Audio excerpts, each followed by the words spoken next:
Stop scrolling for just 1 second. I want you to think about something. How much money have you spent this spring buying new plants, loading them into your cart at the garden center, hauling them home, planting them with sore knees and tired hands, only to watch them die the moment winter hits? If you are nodding your head right now, this video is going to change the way you garden forever. Because today on Rooted Harvest, we are covering 11 backyard perennials that come back every single year. Bigger, fuller, and more beautiful than the year before. You plant them once, they reward you for life. And some of these plants, I'm not exaggerating, will still be blooming in your backyard long after you are gone. Stay with me, because number 11 is the one that will genuinely stop you in your tracks. Before we get into it, if you are new here, welcome to Rooted Harvest, where we help everyday gardeners build yards that actually work.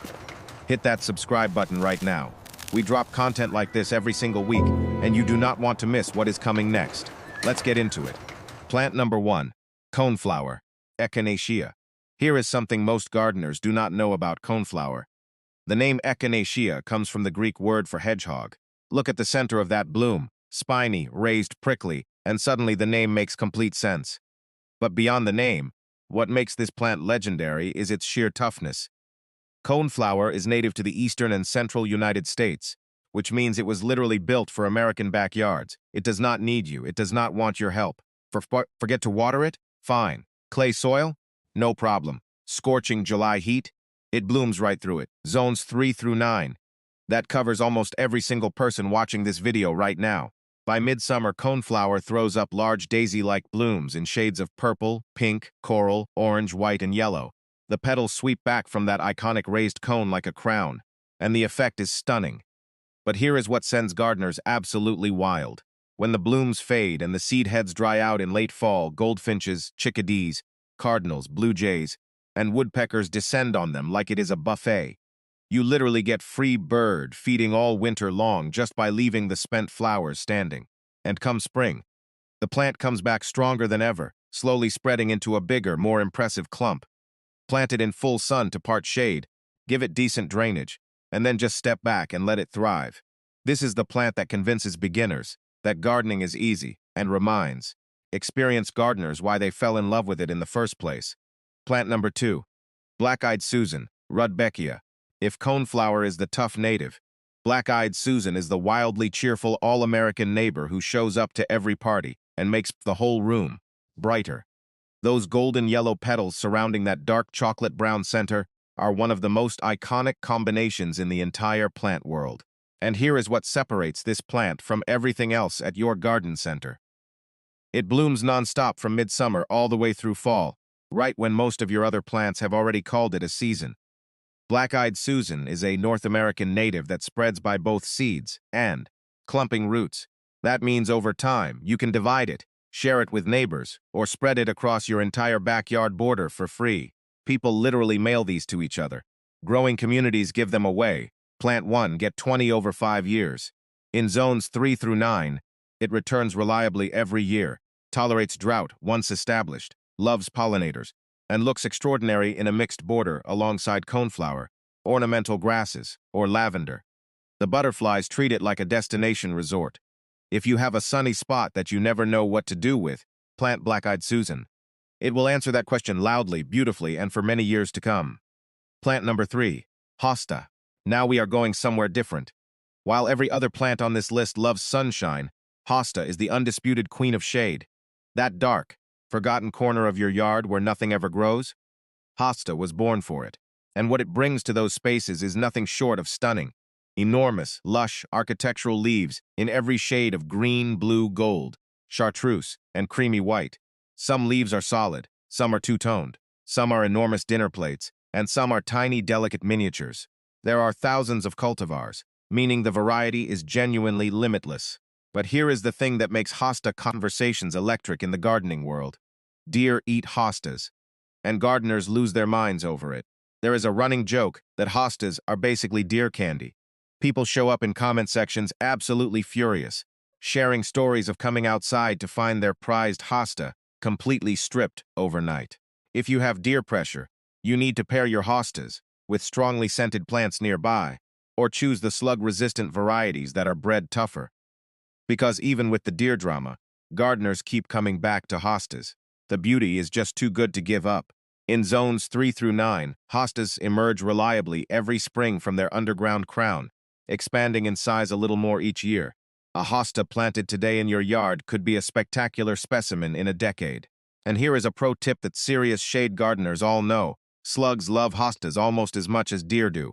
If you are finding ragged holes in the leaves, scattered diatomaceous earth around the base of the plant in early spring, before slugs emerge, and you will stop the damage before it starts.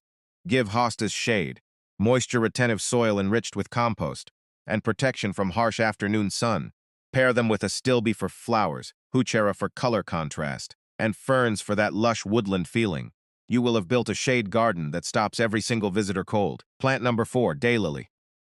Hemerocallis. Here is a wild fact about daylilies. Every single flower only lasts one day. That is literally where the name comes from. One bloom, one day gone. And yet, a healthy daylily has dozens of flower buds on every stalk, opening sequentially over several weeks, so your plant stays in color for a long stretch of summer. The mathematics of a daylily in full bloom, dozens of blooms staggered across multiple stalks, is legitimately one of the most impressive performances in the perennial garden. Daylilies are often called the perfect perennial, and the case is strong. They are drought tolerant. They handle heat, cold, humidity, and poor soil. They grow in zones 3 through 10, making them one of the most widely adaptable, flowering perennials in North America. They spread by clumping roots that multiply underground, and every few years you can dig them up, divide them, and multiply what you have. Free plants, every single time. Colors range from pale lemon yellow to deep burgundy, coral, peach, lavender, and near black, with incredible variety in bloom form. Single petals, ruffled edges, spider types, and doubles. Plant daylilies in full sun, water during their first season, and then let them run. They genuinely do not need you once established. They just bloom, and then they come back the next year and do it all over again. And this is a good time to pause. If you are getting value out of this video, go ahead and drop a comment right now. Tell me which plant is your favorite so far. I read every single one. Your comments are what keeps this channel growing. Now let us keep going. Plant number 5, lavender. People act like lavender is mysterious or difficult. It is not. Lavender wants two things, full sun and excellent drainage. Give it those two things, and it will thrive, bloom, and fill your entire yard with one of the most recognizable fragrances on the planet. That soft silver-green foliage, those tall purple flower spikes swaying in a summer breeze. Lavender in full bloom is one of those garden moments that makes people stop walking and just breathe. But here is the angle most gardening videos completely skip. Lavender is a money plant. One established lavender plant replaces the cost of buying fresh lavender bundles every single year. You can cut it, dry it, and use it in your home. Bees absolutely lose their minds for it. Lavender is one of the single best pollinator plants you can put in a backyard. Deer and rabbits leave it alone because of the strong fragrance. And in zones 5 through 9, it comes back every spring, slightly woodier each year, eventually becoming a low, sprawling shrub covered in blooms. The one mistake people make with lavender is overwatering. Lavender is Mediterranean. It evolved in thin, rocky, dry soil. Rich, moist garden beds will rot the roots faster than anything. Plant it in a raised area, or a spot with fast drainage. Cut it back by about a third after flowering to keep it from getting woody and leggy, and watch it perform for years. This is a plant that earns its spot. Plant number 6, salvia. If you have not grown perennial salvia yet, you are missing one of the hardest working plants in the entire garden world.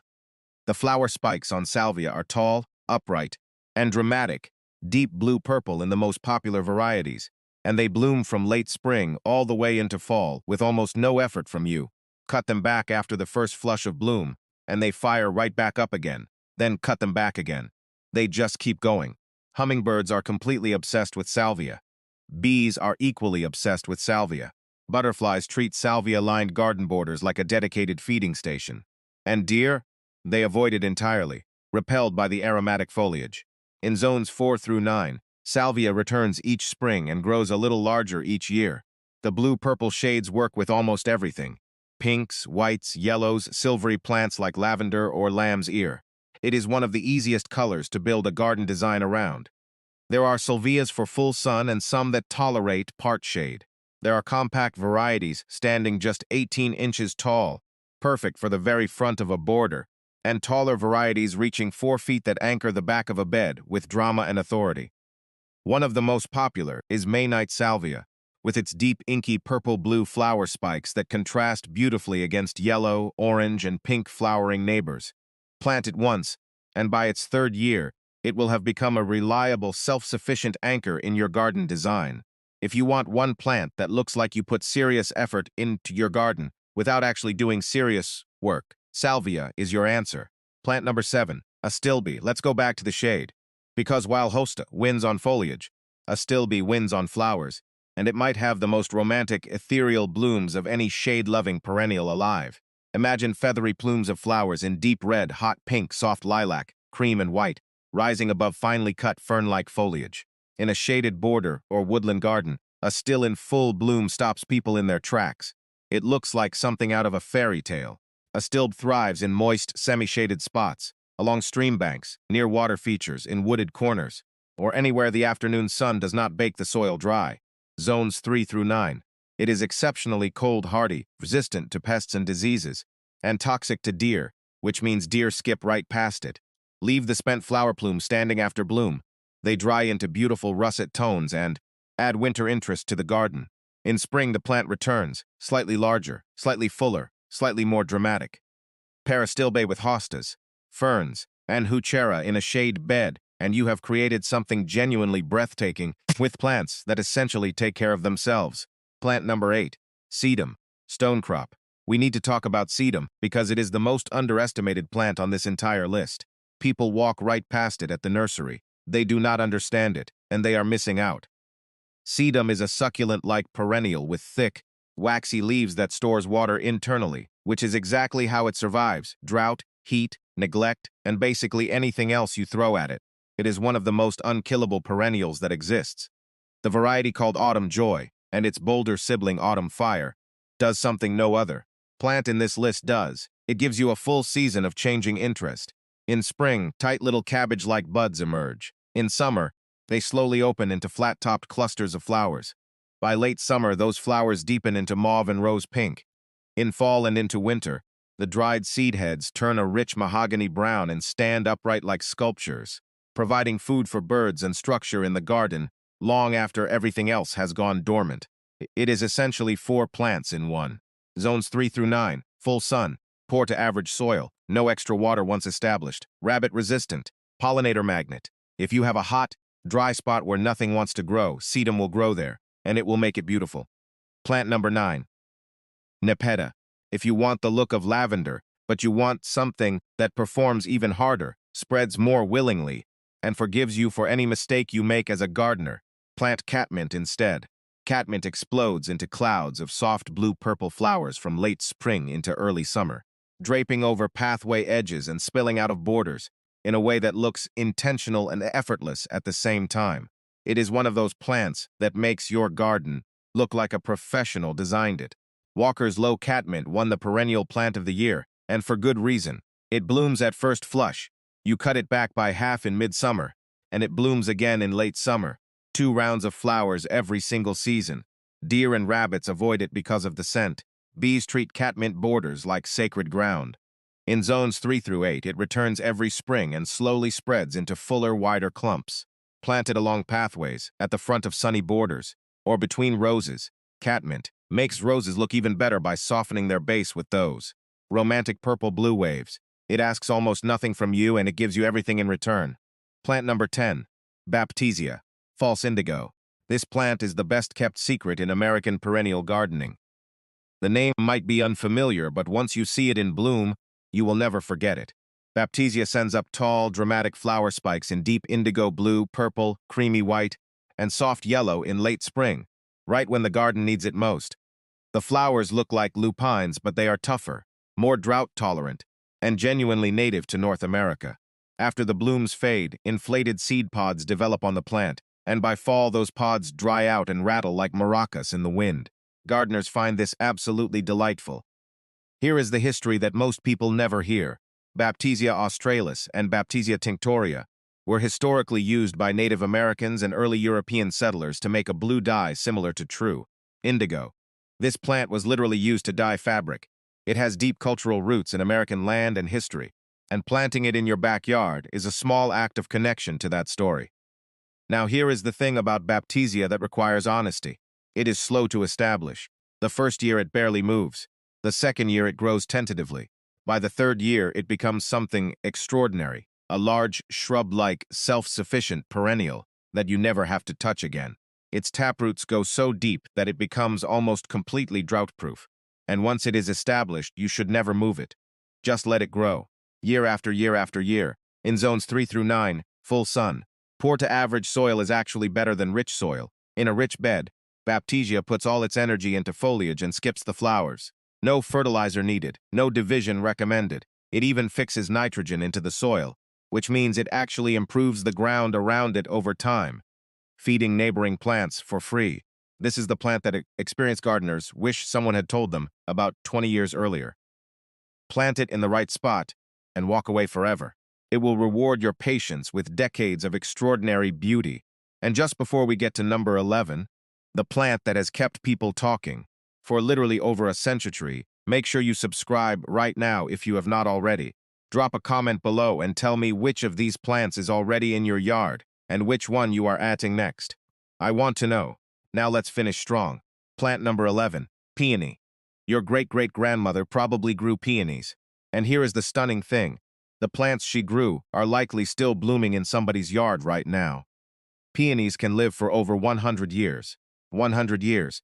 There is a peony planting in Missouri documented to be over a century old, still blooming reliably every spring. That is not a plant, that is a legacy. Peonies bloom in mid to late spring with flowers that can reach 10 inches wide. 10 inches. That is the size of a dinner plate. The blooms come in white, pink, red, coral, peach, and nearly every shade between them. And many varieties carry a fragrance so rich and sweet that you can smell them before you even see them. They make extraordinary cut flowers that last a week or more in a vase. Florists charge a premium for peony stems, and you can grow your own unlimited supply from a single established plant. They are deer-resistant, pest-resistant for the most part. The ants you might see crawling on peony buds are not harmful. They are simply feeding on nectar, and they move on once the flowers open. That is not damage. That is just nature doing exactly its thing. Peonies prefer full sun and well-draining soil, and the single most important rule is planting depth. Set the growth buds, called eyes, no more than 2 inches below the soil surface. Plant them too deep and they will not bloom. That one detail is the difference between a peony that thrives for a century and one that sits in the ground and sulks. Here is what makes peonies the ultimate perennial. They are planted once. They grow slowly, quietly, and deeply. They expand into larger clumps over decades. They bloom every single spring without fail. They never need dividing. They essentially never need anything. And they outlive almost everything else in your yard. The fences, the trees, the structures, even the people who love them. A peony planted today could be blooming in your yard in the year 2125. If that does not put gardening in a completely different light, nothing will.